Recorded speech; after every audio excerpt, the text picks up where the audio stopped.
Thanabalasingam, and this is the third episode of the World Revolution podcast. Haran is a friend of mine who I've known for many years, isn't it? That's right, yeah.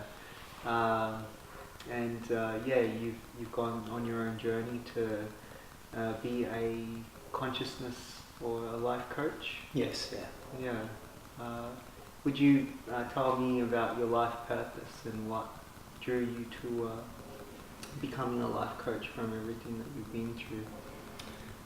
Yeah, I know you since more than 15 years, I think, but we just knew through our community events and things like that. And I went through. I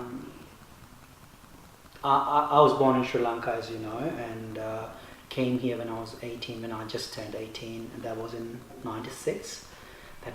That makes it 21 now. 21 years. Now. Right. No, I came here when I was 18 in 96, so that makes me 40 years old now. So I went through a lot of trauma and a lot of... I struggled so much when I came here, and my lifestyle there was... my family is from a rich family background. I wouldn't, we had a lot of properties and things like that, my parents, but because of the war we had to be displaced and we had to run away and things like that. Most of my life, I think in my mid-teens, from actually early teens all the way till the time that I left, half of the year we'll be just running around, just trying to survive because of all the bombings and shellings and things like that. So just for the viewers, what was happening? So which part of Sri Lanka? It was in Jaffna, wasn't it? Yeah, I'm from the northern part of Sri Lanka, Jaffna. So I'm from the Tamil community.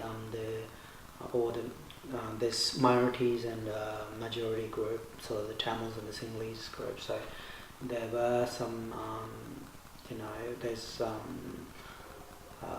war since the British left. Not since British left, but there was they were actually asking for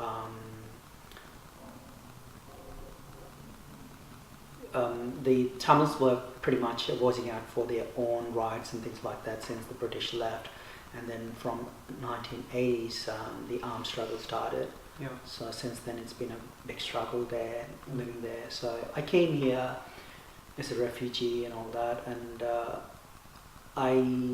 when I came here I struggled so much because I could sort of manage with the language, but I had to learn everything from the scratch. And then I went to TAFE. When I came here I went to TAFE straight away, and TAFE is a place where you just it's like a college, so you prepare yourself to go to uni or whatever you want to do. So I did accounting when I came here, but I wasn't really questioning much or anything like that. I was thinking whether to actually go into science or medicine or getting into accounting. With my English knowledge, limited English knowledge at that time, I thought maybe accounting is a better choice for me to just probably just go in there, and then it's more like accounting, calculating and doing things like that. And then I started working.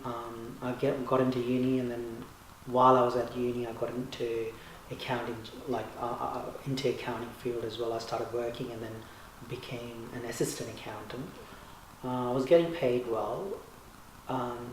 Around that time, I think, coming back to your question, you asked me what was my life purpose, what led me to that. Around that time I was like crazy in love with a girl in Sri Lanka. We studied together and I was in love with her, and then it didn't really go well, so I became suicidal and very depressed. Not just that, then there's a lot of other issues that I had as well, so that all came to the surface in a way. So I wasn't really aware of depression or trauma or anything at that stage in my life. I was thinking this is how life is, and then I became suicidal, thinking that was the truth that I had to live throughout my life. However, I remembered. I think I have to explain that a bit later. But coming back to your question, life's purpose. I think at that time I didn't have a purpose, but going through that particular struggle and suffering, I was asking myself whether if that's the life that I want to live in. And then at one point, I had a plan to kill myself, and I had a plan to. Sorry to the viewers, I'm just talking something, but I'm here. I'm alive now. I'm happy, and I'm glad that I had that experience as well, because that made me who I am today. But I went through that period in my life, and then after asking myself if that's the life that I wanted to go through, and also one of my close friends was there at that time, and I actually planned and I decided to kill myself. And he helped me out a lot at that time to think outside my limited perception of my own life. And that triggered a lot of things within me, and I started doing a lot of meditation and things like that. As a child, I was introduced into meditation and yoga and things like that, but then I stopped doing them in my mid-teens all the way till my early 20s. But then I realized that really helped me. I need to go back into it. I need to really connect with my own true nature. Around that time, my purpose that's what actually kept me going, was to help those people who were suffering, especially people in Sri Lanka, who were suffering from all these war trauma and things like that. So I had a purpose that this is what I need to do, and I was like pretty much on fire, as in that's all I could think about. Well, can I ask, what are some of the things that you saw when you were there? What did you experience? Some of the things that I saw was I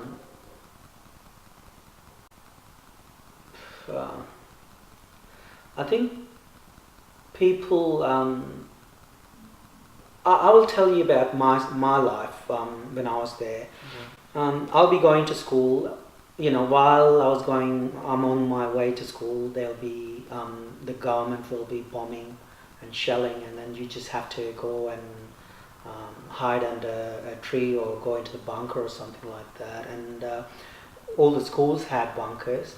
How would you know that there would be, you would hear some noise or some sound? Yeah, you can actually hear them coming. So as soon as you hear the helicopters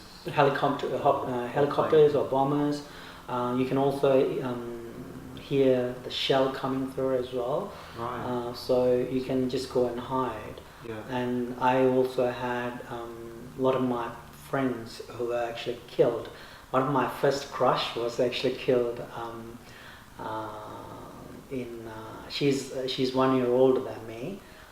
We both used to do a lot of sports and when we were at school. So I had a crush on her, and then she used to be a district champion in 400 meters, and during this time there was a bombing, and she actually went into the bunker, and then they actually bombed the bunker, so she just died there. So there were a lot of stories like that. And then, so when something like that happens, was that normal back then? That would happen often, and so yeah, it was a normal lifestyle for us, because I often use this metaphor. It's like they say that if you take a frog and put it into a cold water and then you heat it up, it will stay there and die. But if you heat up the water first and then you put the frog in there, it will jump outside. It's like you just kind of start to believe that's the reality. You become kind of accustomed to that kind of environment. And also we don't know the outside world. We don't know what's happening around us. And so at that time, we pretty much accepted that as the reality of life. And that's the life we were living in at that time. Right. So do you feel like that has, that's obviously played a role in you becoming this person that you are now? Definitely. That that definitely played a big role in my life, because I came out of my depression and suicidal ideation because of that. So the depression and the suicidal ideation came from your experiences? That's right. They're because of the trauma as well as my relationship breakup as well. Yeah. So that was a trigger for you? That's right. Right. And why was that? Why was the relationship? A relationship. There's a lot of issues around that as well. I think. Are you asking me about my relationship at that time, or I'm not sure quite sure what you mean. I feel like the experiences that you had in Sri Lanka, yeah, and the relationship that you had, there's some connection to how you're feeling. There must be a reason why the relationship triggered you, and it must be connected in. It continued for about 8 years actually with the relationship. But the trauma that I went through is so much. But what I went through compared to a lot of other people went through is very little.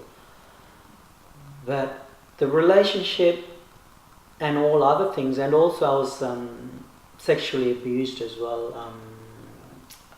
So that also contributed to a lot of my emotional issues that I had around that time. So I wouldn't like anyone touching me. I wouldn't like to. And then when my relationship wasn't going well, I get moody. I get really depressed and cut myself and things like that around that time. So I struggled so much around that time. Mm-hmm. No one really knew. Even my close friends didn't know at that time. I never told anyone. They thought I was just moody, and I didn't allow anyone to come closer to me. Right. But outside, I was very active. Like I was singing. You were playing keyboard and things like that. I was singing and I was pretty active on the stage and things like that. Yeah. But inside me, there was, I was always crying around that time. And that was when you were in Australia. Yeah. That's right. That's right. Do you feel like many people who have migrated from are going through similar things? I think so. I have seen. I also worked with, as a life coach, I worked with a lot of people as well myself, and I see what they go through. I have worked with guys who have been gang raped, and there are people who have seen thousands of dead bodies around them because of the bombings and killings, and they have to just walk through all that to keep them alive. And I've worked with people with so much sufferings, and but can I ask why did that happen? Was that was the army that? Yeah, I think we are going into the political side of it. I think my personal understanding is that the minorities were discriminated and we were not given our rights. So people started to question, people started to voice out against that. Right. So the Sri Lanka, it used to be known as Ceylon when the British were there, and when they left, they have given the country to the Sinhalese, But before the British people, it was divided into 3 different kingdoms, and there were Tamils and the Sinhalese kingdoms. And when they left, it was given to the majorities. And I think the Sri Lankans, the Tamils and the Sinhalese, they just want the British to just get out. So they just said, "Oh, excuse me, we are just brothers. Don't worry, just give it to us and just leave."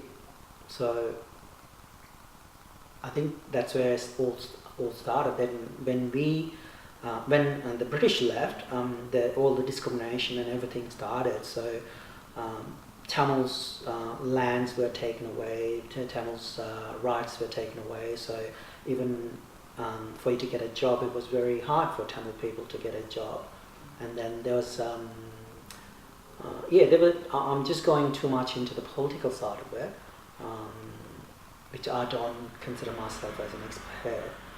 However, that was the reason all the fightings and all that started. But a lot of people say Tamil started armed struggle straight away. No, for the first 30 years, from the time the British left, 1948 I think, from that time till early 1980s, it's only the Gandhian way that they just, there were peaceful protests and things like that.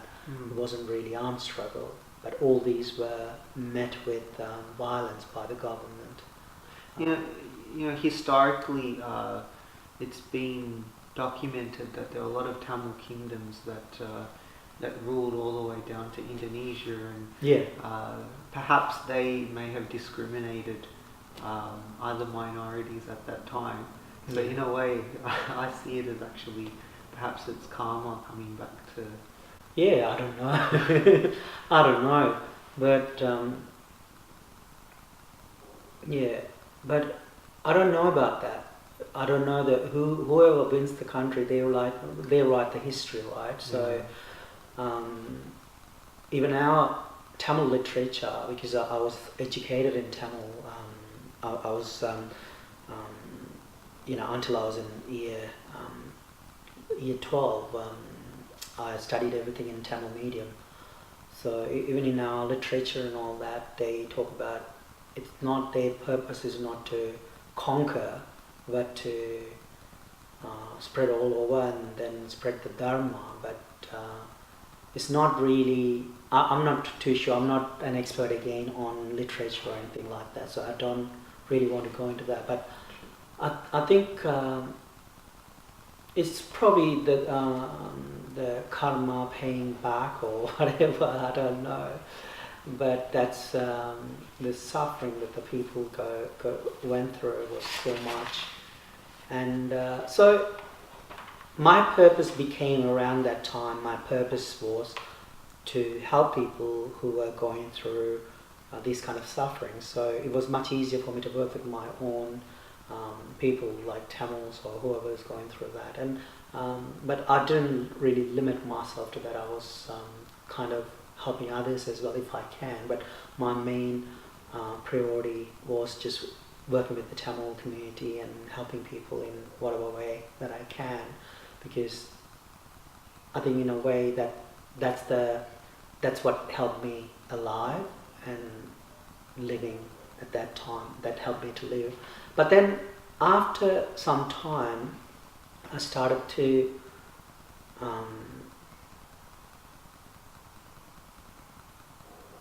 I felt like I had to kind of realize my own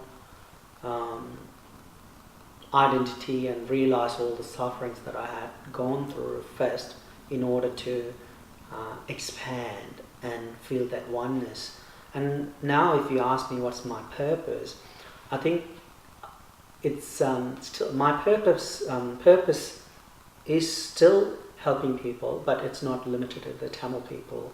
It's just I want to expand and help all the people that I can all around the world in whatever way I can. As a life coach, that's one of the reasons that I learned like neuro-linguistic programming. I'm a trainer, and I also learned hypnotherapy. I'm a trainer in that as well. And then timeline therapy, And then I have done so many other things as well, and I also teach meditation and things like that. And then through that journey, I also had my personal experience where I experienced that oneness, and I felt like this is not me, everything is me. And there was a time that I experienced that. So after that, I realized that my purpose is not just to limit myself to that, but I am one with everything and everyone, even the plant, even this chair that I'm sitting on. But unless you have that experience, see, this is not through taking any drugs or anything like that. It's purely just through meditation and other practices that I do that I was able to experience that. But I wanted to say, I realized that there's no purpose to life. It's what you make out of it. There's no true purpose to life. But there are learnings that we have to go through. There are learnings in certain areas where I met so many people. I just put it as a past. So from past, so I will learn certain lessons in order for me to grow and carry on with my journey. And I feel like my purpose is to help people, and I also love to learn, and I also love to contribute to the world. And I think ultimately my true purpose is enlightenment. It's a very vague term these days because a lot of people use it without actually understanding what that is. But my true purpose is, now that I have realized that is enlightenment and helping other people. Why are we here? Why are we here? I think personally, I learned that we are here to learn and grow. We are here to learn because as a hypnotherapist, one of my very popular therapy was when I first started, a lot of people came to see me for past life regression. When I first started doing it, I was open to it and I just started doing it, and then I realized how much learnings that people have to go through in this lifetime. And then later on I felt like it could also become a burden for some people because some people see someone as their past life brother or sister or wife or husband or whoever in this lifetime, and then they want to connect with them and things like that. So it can become a burden as well. There's a reason why you are not connected to them in this lifetime. And I'm talking about all these things that's not in people's day-to-day life what understanding. is the past life? So I think it's not to say whether it exists or not. As a hypnotherapist and as a coach, what I can say is it helps people to let go of a lot of trauma that's unexplainable for people. A lot of depression. People, I see children with depression. I see adults with depression, but that's actually, they say when you work with the root cause of the problem, they actually say they're going back to back to a few lifetimes back. Right. So the past life is, I think I just have to go into my spiritual side of it, putting these hypnotherapy and all other side of it on the side, and then taking my spiritual side of it. We all have many lives for us to grow and learn a few different things and realize ourselves. And when we don't achieve that, then we have another birth, and then we go through that. So that's my understanding of past life. It could be someone say somebody's born as a dog or monkey or another animal or plant or something, and then they are born as a human being and slowly evolving. So, do you believe that that's actually a reality? Like, do you know that to be a reality? That we, before we were born, we were in another place or another time, another scenario, and be it an animal or another human being, Yes. and we learnt some lessons from that, and we carry those lessons into this Yes, life. yes. For me, it is true, but how do you actually prove that? Yeah.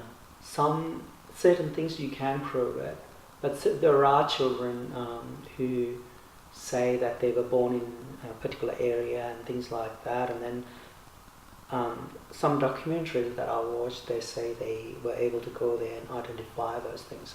But again, some of the critiques say they probably heard it somewhere, that's why they're talking about it. But if you start arguing about it, there's no end to it, because you can't prove it. Sometimes you can, even if you prove it, then one person will say, oh, you heard it, I heard about it somewhere. However, when people go through that, it relieves them from certain sufferings in their life. For example, for me, I was able to let go of some of my issues, some of my problems that I had after I have gone to the past life. It could be true, it could be just a metaphor that my unconscious mind created, I don't know, but when I worked with it, all those particular problems that I had, it's just gone. And also certain things that I have in this lifetime, I ask myself, how do I let go of that, and what's happening, and why I'm struggling to let go? And then it's actually connected to another past life, and I still need to learn a lot of things. That's why that's still there. And there was I always, as I was growing up, I always tell myself I'm always second, I'm never first. And then I had this belief, as a child, since I was little, I always tell myself I'm second. Even in the class, I'm usually never came first, I was always second. Even in sports, most of my sports, some of them I came first as well, but most of my sports at schools and outside, I'll come second most of the time. And I had this strong belief about me coming second wherever I go. And then, I think 2 years ago, I was able to identify the root cause of that. And that was in my past life. And what was that? We're just going into a crazy space where I saw myself as an alpha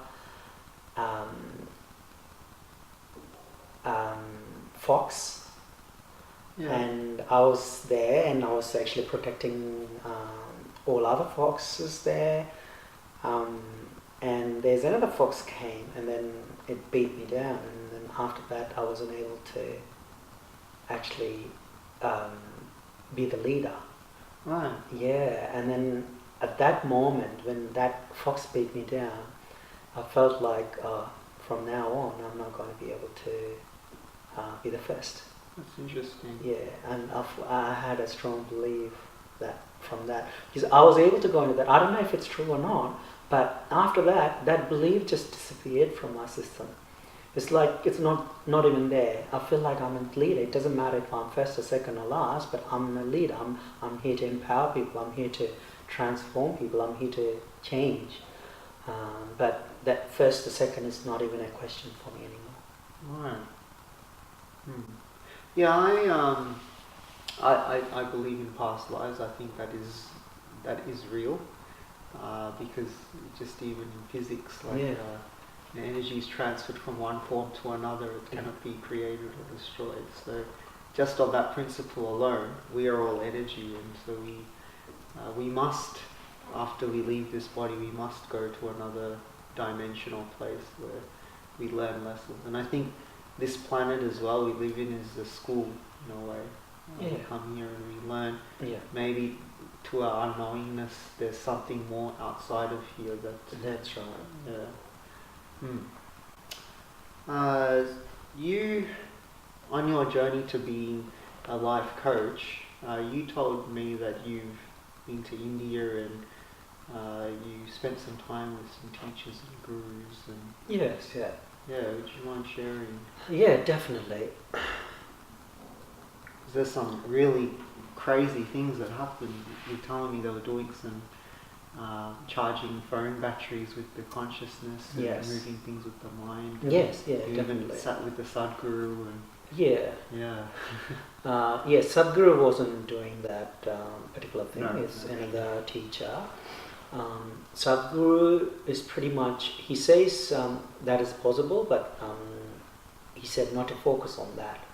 And there's another teacher who was focusing on that, and he says, unless you realize your true potential, you will feel, you will have that low self-esteem. Unless you realize the divine nature within you, you're not going to allow yourself to go beyond your mind and experience that enlightenment and live in that enlightened state. Excuse me. And I think 2014 I went to India first time. Before that, in 2007, I was introduced to Pranic Healing. And I'm so grateful for that. And at that time, I learned Pranic Healing. I learned about energy, how energy works, how our chakra works, how different frequency affect us, how our thought affects us. And then after Pranic Healing, I was able to sense energy, see energy, feel energy, and able to have miraculous healing with people who, the doctors told them they have to live with that forever, and then after one or two healings, just totally gone from their life. Is there any explanation to how that could happen, like logically? Logically, I think if you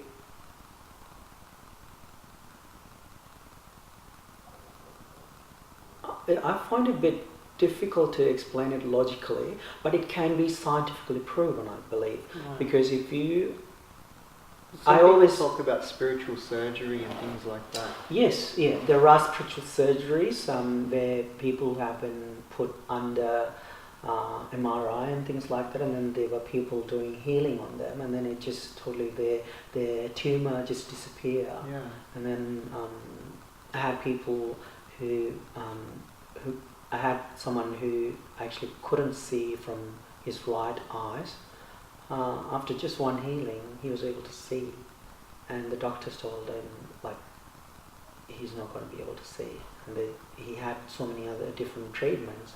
But I always say this is a complementary thing, but at the same time, what it can do is just it's beyond your logical understanding, because I also encourage a lot of my friends to experiment with it rather than just say, no, it's not going to work, that's all bullshit. But I just encourage people to just have an open mind and work with that.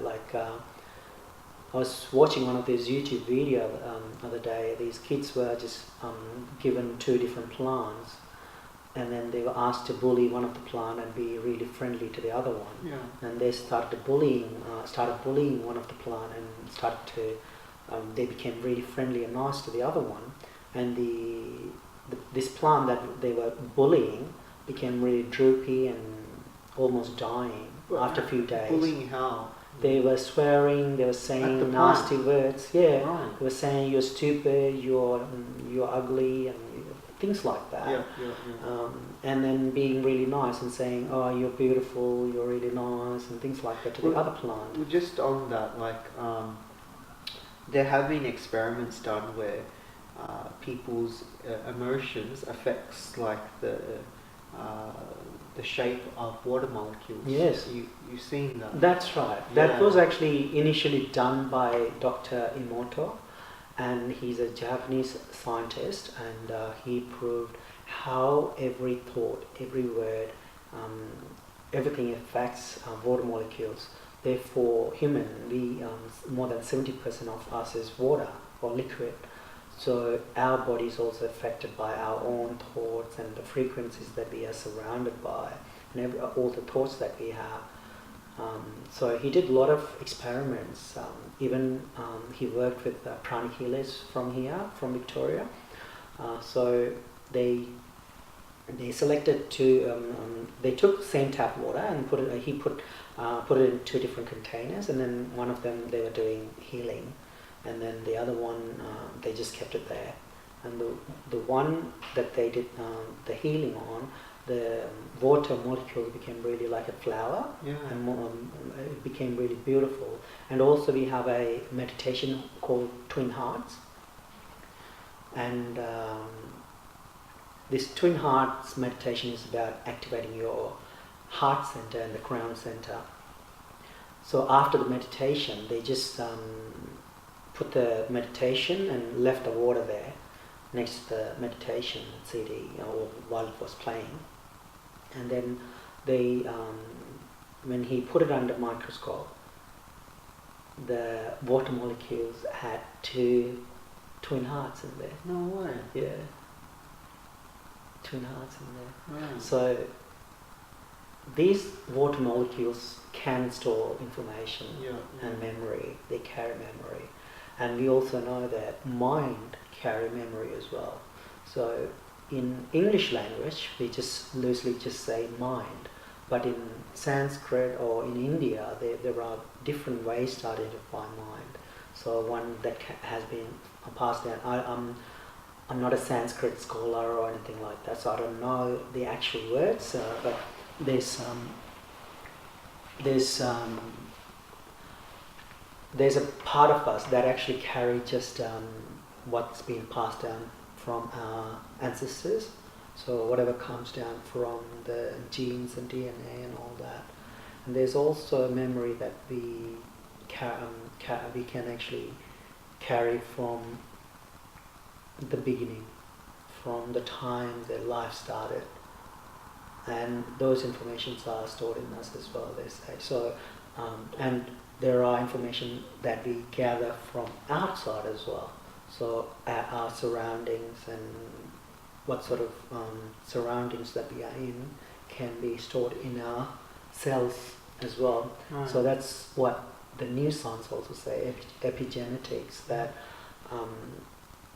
the scientists starting to believe now that we are not destined to be with our genes, where if, for example, if your father had diabetes, doesn't mean you're going to get diabetes, or if your mother had cancer, doesn't mean you're going to have cancer. You can just change it by changing your lifestyle and environment and your thoughts and behaviors and lifestyle. You can actually change all that. So that's very interesting. People starting to see that as well. The science starting to see that as well. But it has been around for thousands of years in the Eastern tradition, that people, the energy actually, from energy and using these, working with the energies and the auras and things like that, you can actually change matters. You can change it. So when I was in India, after learning pranic healing, I was actually pretty much very much into pranic healing, pretty much practicing pranic healing. So when I say pranic healing, people think it's just healing, but it's not just healing. It's there's a lot of meditation, there's yoga, there's different things, activating your chakras and activating your kundalini energies and things like that. So the pranic healing took me to a different levels of understanding in my spiritual journey. So and pranic healing is, you just, in the presence of the person, you can heal them, or you actually place your hands on them in a certain way? Yeah, pranic healing is a non-touch healing, and you can do a distant healing as well. It doesn't matter if the person is next to me or in thousands or millions of kilometers away from me. It doesn't matter.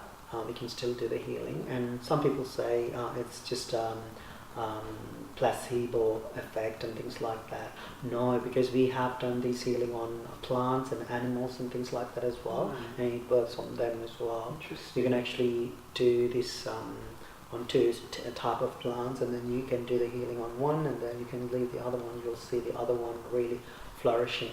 So would you say there's like a vibration that comes from your energy that then heals, in a sense, or allows the other person to access a part of themselves through that energy that you're sending out? Yeah. So we are all cosmic at the end of the day. If you really look at it, we are all part of the cosmic or the cosmos, and we all have this electric current passing through us. That's not visible to our naked eyes, but we have these electric currents and the life force flowing through us always. However, through our negative emotions, with our negative emotions and our surroundings and things like that, and what we eat, what we do, what we think, all that affects us. So when that affects, our energy channels get blocked. So pranic healing assists the energy to flow better, and we can also energize a person as well. So we remove the negative energy, reprogram them, and put new energy into people's chakras and auras. So it allows the body to heal itself rapidly and naturally.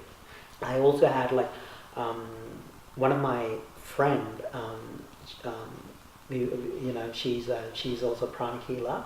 So she was walking on the street with one of her, walking in the park with her friend. A dog bit her, and she took before and after. Before you can actually see three teeth mark, and she was bleeding and all that. Yeah, it looked really nasty. And then after some time, like just one healing, she was able to actually close, and it looked like nothing happened there. So this is what can happen with pranic healing. We do we work with people's physical conditions, emotional conditions, and we also do a lot of psychological issues and things like that as well through pranic healing. We also do facelift with pranic healing, so using particular energies, and there's a particular protocol we can do facelift. So just to show people what can be done through pranic healing. And do you have to cultivate a certain consciousness or energy within you to be able to do this? Not really. Everyone can do pranic healing, but if you learn it in a proper way, you can actually do a better job, obviously. But it's just when you activate your own chakras and energy centers, you of course get more energy, because you are not using your energy, you are actually using the cosmic energy, and you are activating your chakras, and then through that you are actually using those energies to heal other people. And you are not healing the person, but their body itself actually heal itself, because everything at the end, if you really look at a person, if somebody has a wound, we are actually helping them to clean the wound, but the body itself heal the wound, isn't it? But if you keep it clean, the body will accelerate the healing. But if you leave the pus and everything inside, it takes a long time. It may even get infected, because the energy can get blocked, so it may not get healed properly. What was it like being around Sadghuru? Yes, I will come to that. I was thinking, because you asked me about going to India and things like other places. So first, when I did pranic healing, I was because I was doing meditation a lot as well. Around that time, I think I don't know. This very mystical side of this journey. I'm just thinking.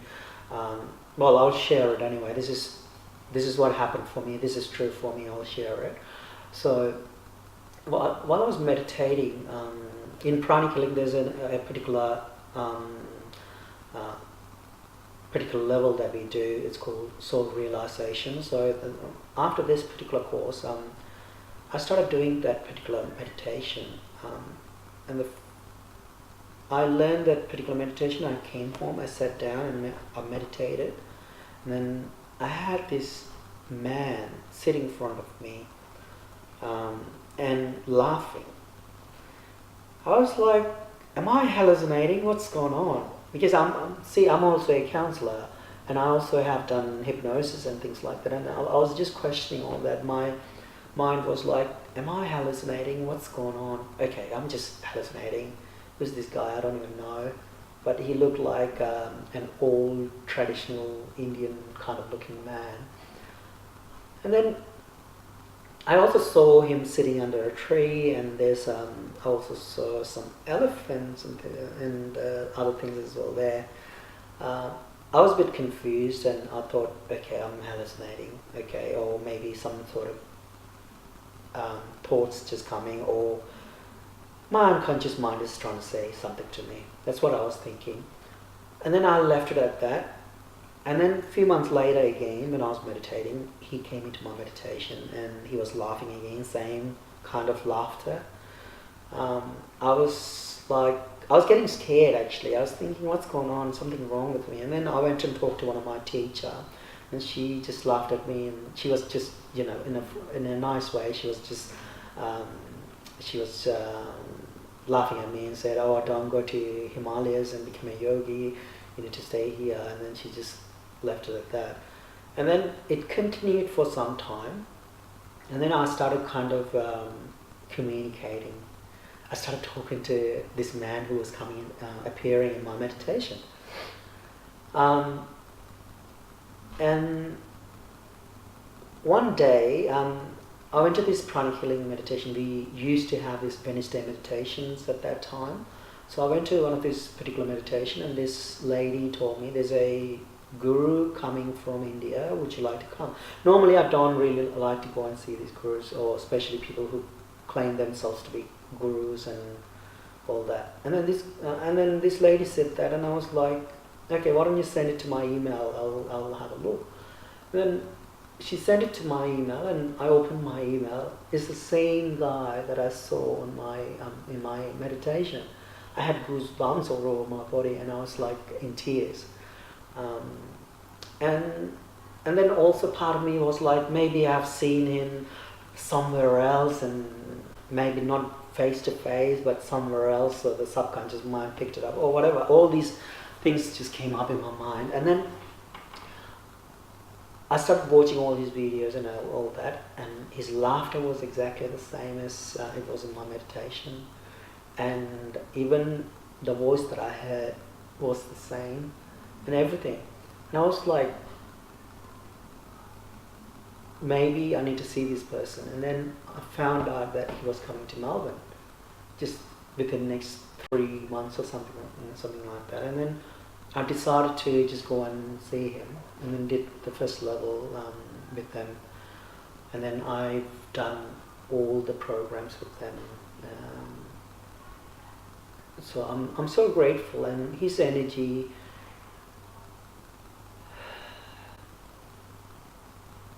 is very, very strong, very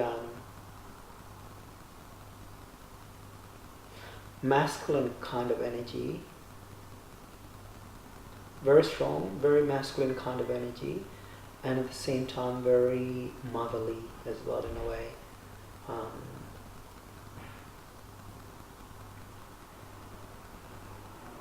Does it make sense? So he had a very masculine energy, but at the same time I felt like very comfortable. I felt like I was on my mom's lap, in a way, like very comfortable and very felt loving. very connected to the divine. Yeah. And so I've done all the programs, and when I did the second level, that's when I actually experienced that, I couldn't feel my body. I was able to see myself everywhere, like everywhere with everyone and everything, all the plants and all the things around me. And I'm just summarizing my experience, but I was in tears not because I was sad, but I couldn't contain my bliss. Tears were just flowing out, and I thought I was going crazy at that time as well. And this is not through anything that you take in, not through drugs or anything like that, but just purely through certain yogic practices. So I was blown away, and I was like, from then I realized how powerful these techniques are, and then I started practicing everything every day, all the things that I learned. I started practicing them, and after that, I was also drawn to a lot of other teachers as well. So I went and visited a lot of other teachers, other ashrams and other places. Who was this teacher that you mentioned just now? What was his name? Sadghuru. Oh, Sadghuru. Sadghuru was, right. that's where he has a foundation called Isha Foundation. Yeah. They also do a lot of other projects as well, schools. They run schools in remote areas in South India, and they also have green projects, and they planted like millions and millions of trees all around India, and so they have so many things happening, and I resonated with them. But part of me don't want to be contained in one area, like as in I don't want to be in one place. I wanted to grow, and I wanted to be like a river. I wanted to just flow through, and I want to just experience life. I wanted to have these learnings and everything with me, but I don't want to belong to a particular organization, or I don't want to be associated with just one particular teacher. And then after some time, I've been just going and seeing different teachers and learning a few different things. And once I heard about this particular teacher, I don't know if it's true or not because I haven't seen it, but people have told me that this guy actually, you take photo and he will be on the photo, and then you take photo again, sometimes he won't be in the photo. Mm-hmm. So he has attained this light body, and then he will just disappear. And then also people told me he doesn't eat, he doesn't sleep, and things like that. But he only teaches in Tamil. So I wanted to go and see him. I called them, and I contacted one of my friend, and he said he's teaching something, and then I said I thought, okay, I'll go. And then it was just before Christmas, so I had my break and everything. So I went there, and he wasn't teaching. He said I need to come back next full moon, and sometimes they say they test students as well, just to see if they are committed and all that. So, but me being in Australia, it wasn't easy for me to travel back and forth, and I couldn't really do that, and I had no leave or anything at that time. So I went to India just for that, but I couldn't really go and see him. I actually went and saw him, but he wasn't really conducting any workshops. So I thought, okay, he's not doing that, and then I'm going to be just sitting down in the hotel that I'm staying in, doing nothing. Then one of my friend actually called me, and he said, go to Bangalore, and there's this guru, he's my guru, you should go and meet him. He's running this particular program, you must go. It's just 2 days program, and I said, I don't feel like going anywhere else. I just want to be here. And I felt like maybe just going back to Isha and staying there. But around that time, I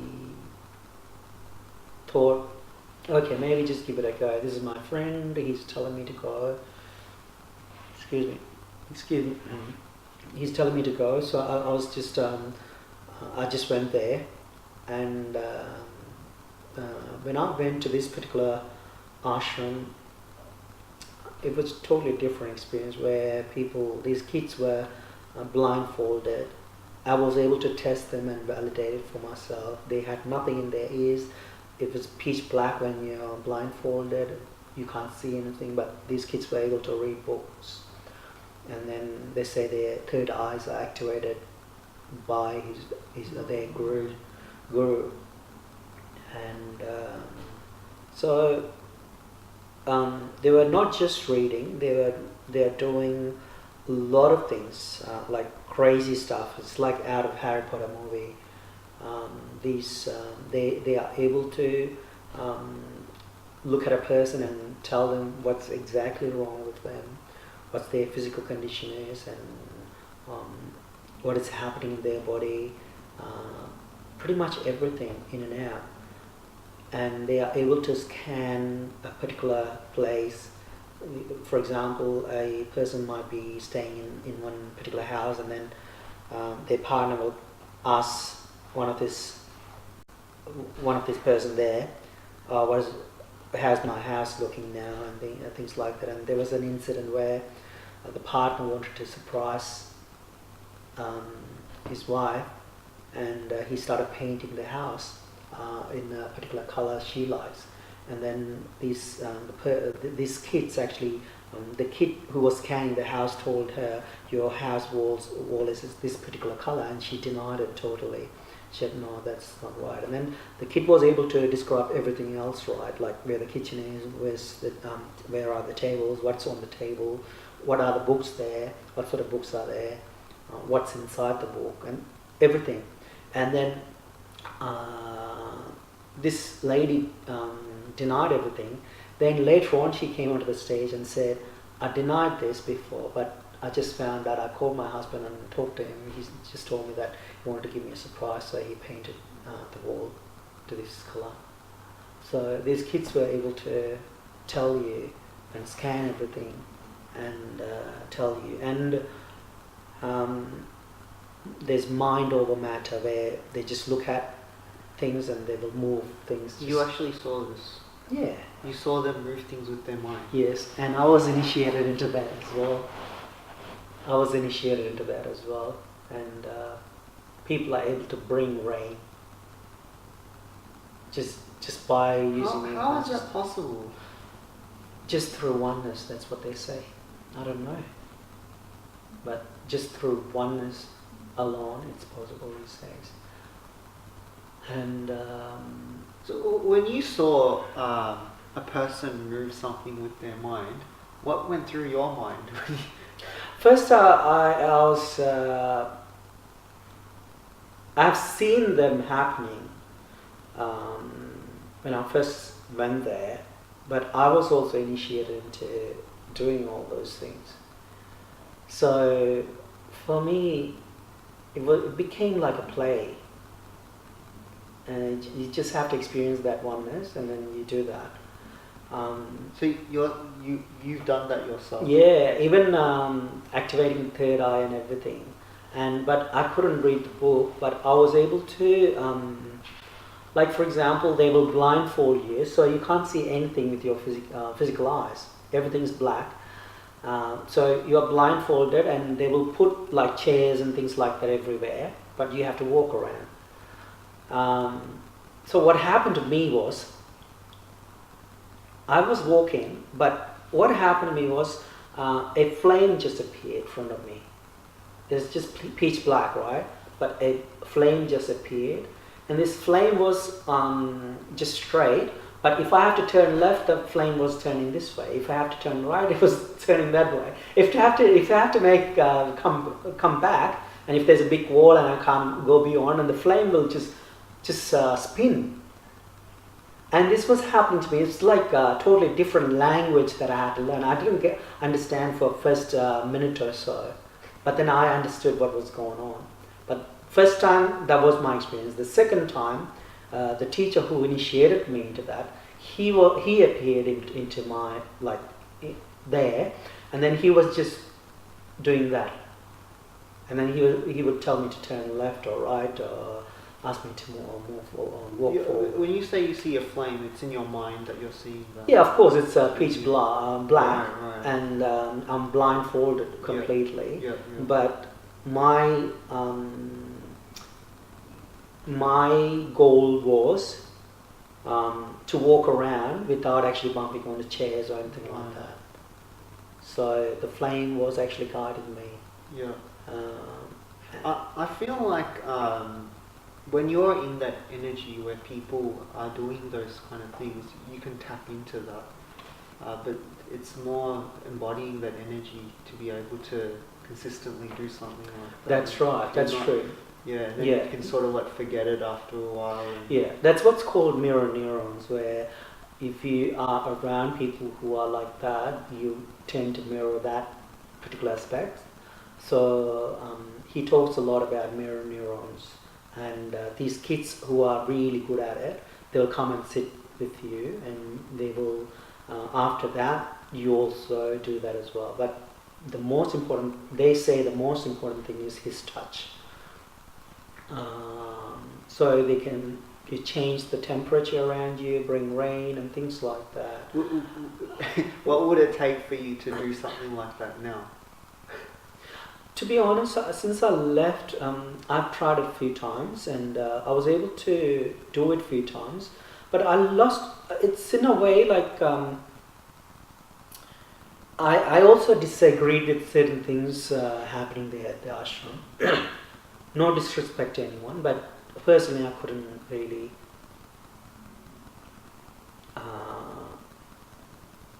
take that path. Why? So I left. For me, it became more like a fanatic religious organization in another level.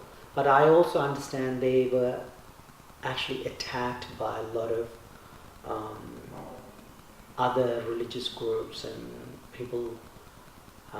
So they wanted to hold on to their beliefs and what they believe. That's true. Right. But for me, I don't feel like I want to take that path, because and also personally I wasn't. Yes, for me that was that's good. I can move, but what? What's the point? So I think after that particular ashram, I came back, and then I'm just focusing. And then also I'm just going with my guidance. When I say guidance, I'm just going with, like when I meditate, whatever the guidance comes through, I just go with that. So I'm just focusing on my time here, being in Australia for now. So thank you for sharing that. I'm going to ask you a round of questions. Sure. Yeah. Just some fun questions and some serious or semi-serious questions. Okay. What is consciousness? God, that's a very big question. I think consciousness. There are different levels of consciousness. In the West, I think people just understand consciousness as the conscious mind, unconscious or subconscious mind, and then some people also talk about the subconscious mind, where you can go into the, go and get in touch with the divine nature. I think that's what I was talking about all this time when I was talking about this, kids moving things and doing all these kind of things. It's, these kids were, so they say it's only possible through oneness. So oneness is not that everything, you see everything as you. So that's for me. So I'm just coming back to the question because of the time. We have only a few minutes. So consciousness for me is that I'm just going to put that a Western view as well. Conscious mind, unconscious mind, and the superconscious mind. And in the yogic tradition in India, they have different levels of consciousness. They go in much details in the yogic tradition. Yes. Do you believe in aliens or extraterrestrials? Yes, I do believe in them because I believe that we are not alone, and even I've read that there are a lot of other places where it's actually habitable, and it's very similar to Earth. So I'm sure it is very possible, and I believe there are life forms all around. And even through my past life regression and my own experience, I've seen that happening. People talking about coming from different places. And I've seen myself being in different places as well. So it's not just a question of whether it's there or not. Even I feel like just saying that it's just us. It's arrogance and ignorance, nothing else. And I believe that there are other life forms. I don't even like to use the term aliens, but other life forms are there. What would you tell yourself as a 20-year-old with, if you were 20 years old, what would you tell yourself with what you know now? So what I would tell my 20 years old? Yeah, if you went back in time and Yeah. You met yourself at 20 years old, what would you tell yourself with everything that you've experienced and what you are now? Yeah. I think I would tell myself to live with passion, and I'm just putting it in a nutshell, but I think being very depressed and all that around that time, I think I was like caught up in a very small world, and I didn't feel like happiness is possible or peace was possible, where now that's not even a question for me because I'm always happy, I'm always at peace, and happiness and peace is not even in my goal. Like if you talk to a lot of people and ask them, what do you want? What do you want for your life? And they want happiness and peace because that's what they lack. But for me, that's already there now. But I want to go beyond that, and I feel like that happiness and peace is the foundation for me to evolve further. So at 20 years old, I would just say live with passion, and that's life. You don't have suffering is there, but you don't have to live with that suffering. And that's what I would tell that 20-year-old, and also encourage my 20-year-old to reflect on the life that I had before, and be grateful for what I have, and also learn, grow and expand. What advice would you give to someone who is going through a similar journey as you did? I think having an open mind is very important, because I've been to so many different teachers, because as a person I wanted to grow, I wanted to learn, I wanted to see everything and witness for myself. So a lot of people just, for example, get into a particular religious groups or particular beliefs and things, different cultural beliefs and things like that, and then they just hold on to that really tight and say, oh, that's the only truth. No, there are different pathways to attain or experience that truth, but there's no set path. And so having an open mind, also developing your heart is very important as well if you want to go through that. Because I I think a lot of people try to use their brain and logical mind to understand the infinite. Because infinite, you're not going to put it into your mind. Yeah. And you can't put it into your logical sense because it's infinite. And so our education system is designed in such a way that we have to understand everything logically. But there's a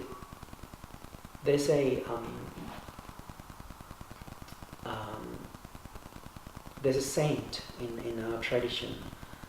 When he was going through a lot of suffering and he was trying to kill himself at that time, and then the story goes like this, and the God appeared, and then he asked God, what do I have to do to realize the truth? And then God said, just sit down and be silent. That's what God said, and disappeared. And then he became a realized person after some time, just by sitting down and being silent. It goes down to Ramana Maharishi and a few other people as well. That it is very important to have an open mind, I would say, and experiment things, experience and learn, and also contribute as well. Helping other people is important as well while you go through this. Haran, thank you so much for doing this interview with me. Thank you. And sharing your experiences and everything that you've been through. How can people get in touch with you and find out more about what you do? Yeah, I think there are a few ways you can get in touch with me. My website, that's www.consciousnessformula.com. Yep. And I have a Facebook page, Consciousness Formula, Instagram, Twitter, and you can look for Consciousness Formula. You'll be able to find me. Facebook page as well. And as a life coach, because of my personal experience, I was fully focused on helping people just with the spiritual side of it. We were just talking about it.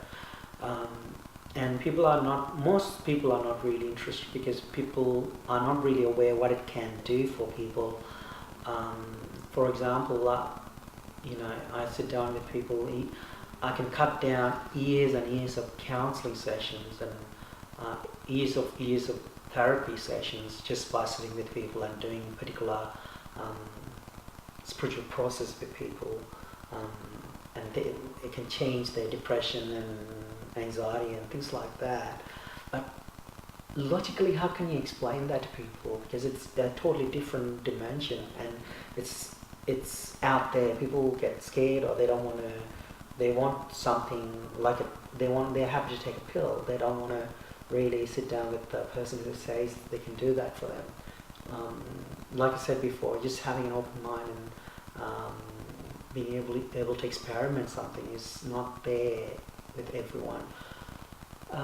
So I was doing just a lot of spiritual work and like healing, meditation and spiritual counseling, and however I realized that people are not really, there are people who are open to it.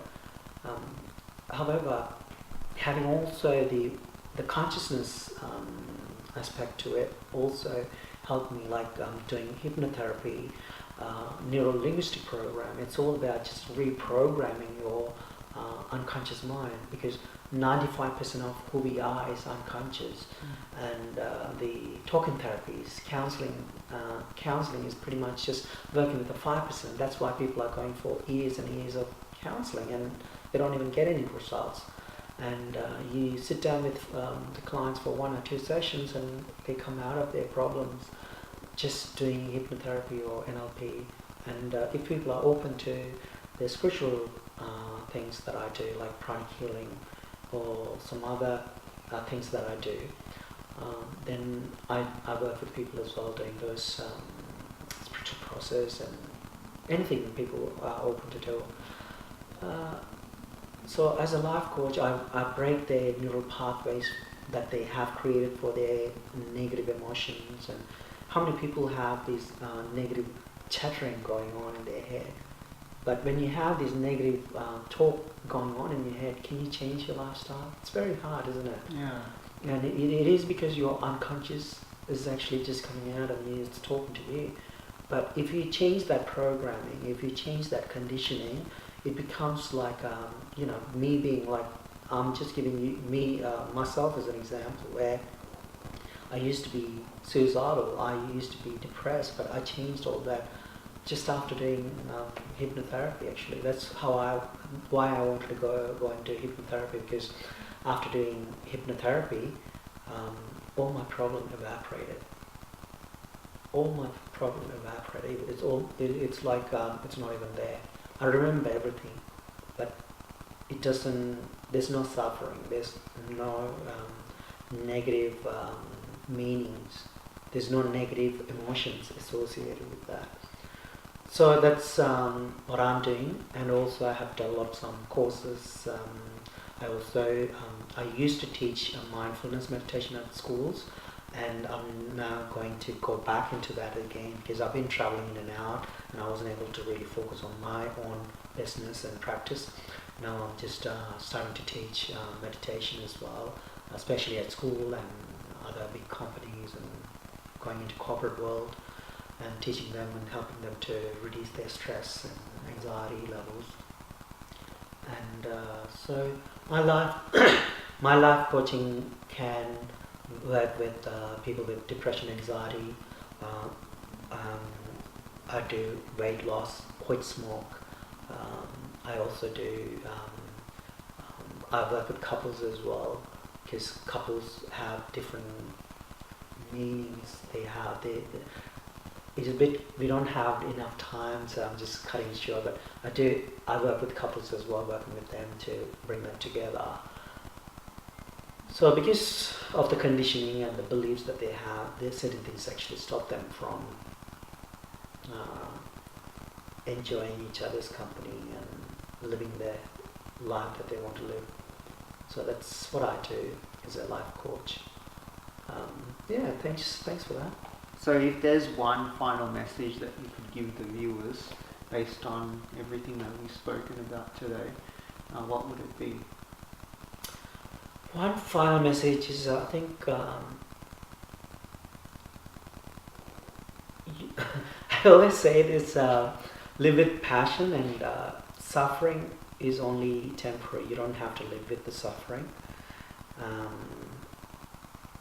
You can move forward with your life. It's everything is changing constantly, and your true nature is happiness. That's what I would say. Your true nature is happiness. If you peel all the layers of you, all the sufferings, all the things that's happening, it's just all illusions.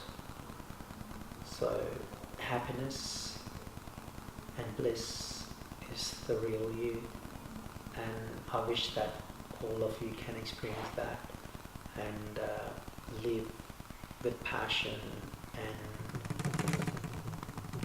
express that to the world around you. Thank you very much, Haran. Thank you.